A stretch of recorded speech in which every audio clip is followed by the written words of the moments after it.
Nous sommes avec l'avocat Audi Bloch pour un jeudi. Je me confonds les jours, j'allais dire mercredi, c'est pour ça que je cherchais, mais un jeudi, tous les 15 jours, Maître Audi Bloch est avec nous de l'OJE pour nous raconter l'implication des civils à Gaza. Je disais, là, les deux otages étaient retenus dans une famille palestinienne. Oui, Nicolas, mais il n'y a rien de très étonnant. On a su dès le 7 octobre qu'à la suite des terroristes, des centaines de civils palestiniens s'étaient également introduits en Israël. On a su fin novembre 2023, quand elle a été libérée, que Nili Margalit, une résidente du kibboutz Nir Oz, avait été kidnappée par 2 civils, dont un adolescent de 17-18 ans est vendu au Hamas. On a su, après leur retour, que plusieurs otages avaient été détenus chez des civils, puis dans un hôpital où ils avaient été vus par le personnel, par des médecins, par des infirmiers.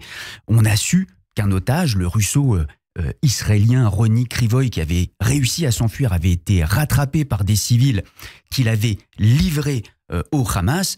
Alors, bien sûr, sur 2 millions de Gazaouis, je ne vous dirai pas que tous ont des liens avec le Hamas. Néanmoins, l'implication de civils gazaouis, dans une proportion qui restera à définir, mais l'implication de civils gazaouis dans les attaques terroristes et la détention des otages semble aujourd'hui actée. Et pour cause, depuis 2007, le Hamas a construit toute une administration qui régit toute la bande de Gaza. Donc la société civile gazaoui est nécessairement devenue perméable au Hamas et à son idéologie de mort.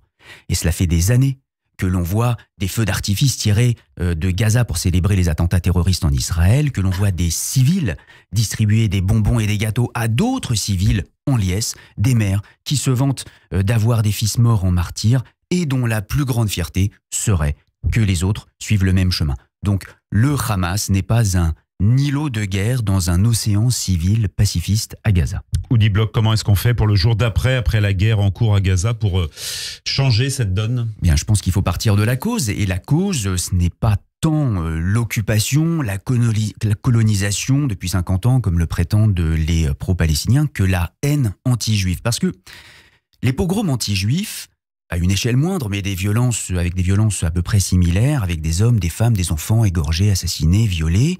Il y en a eu à Jérusalem en 1920, à Jaffa en 1921, à Hébron en 1929, entre autres. Donc la haine des Juifs n'a pas attendu la création de l'État d'Israël en 1948, ni la guerre des 6 jours et la reprise de la Judée-Samarie et de Gaza en 1967 pour exister.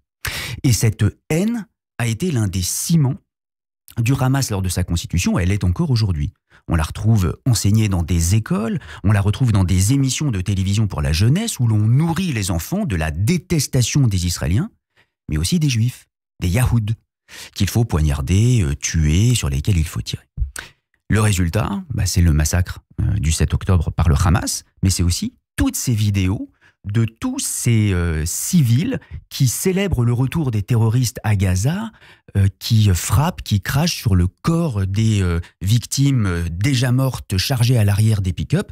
C'est cette joie provoquée par la mort de tous ces Israéliens. Alors, il en faut de la haine pour ça. Il en faut de la haine pour aller piller les maisons des kibboutz avec ces centaines de morts tout autour et parfois des morts dans les maisons qui sont en train d'être pillées. Il en faut de la haine pour décapiter un soldat israélien, emporter sa tête à Gaza et tenter de la vendre. Il en faut de la haine pour violer des femmes, des adolescentes, pour brûler vifs des enfants dans les bras de leur mère. Mais cette haine, elle n'est pas innée. Il n'y a pas un gène de l'antisémitisme. Cette haine, on la leur a apprise. Donc c'est pas seulement le Hamas qu'il va falloir détruire ses capacités militaires et politiques.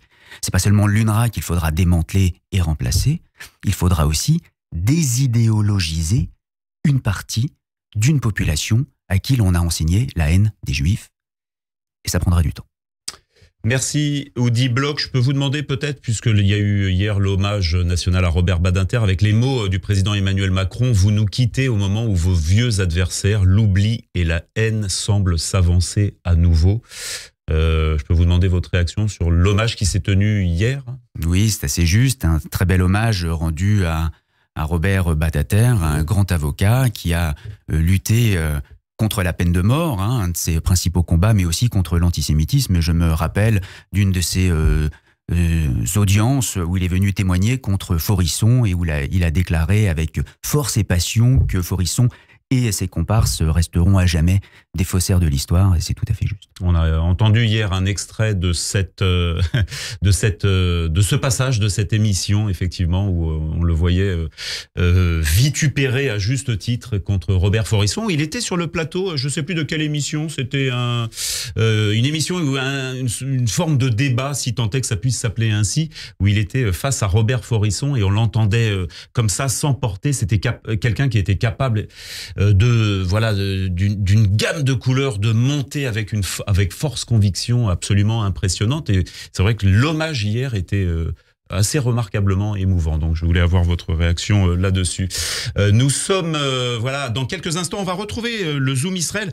C'est un jour important également aujourd'hui, puisque c'est le jour un 15 février de la parution en 1896 d'un livre important, hein, L'État des Juifs de Théodore Herzl.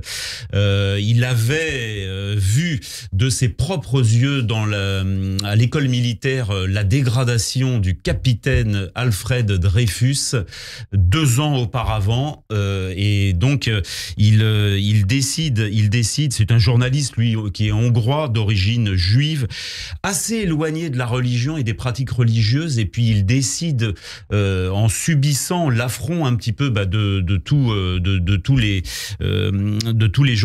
gens qui l'entourent, et bien de monter ce groupement sioniste, voilà, qui fait que ça va conduire à la parution de ce livre, L'État des Juifs, paru un 15 février 1896. On tenait à vous en parler ce matin. Le Zoom Israël, Pascal Radio J. Zoom Israël, Pascal Zoncha.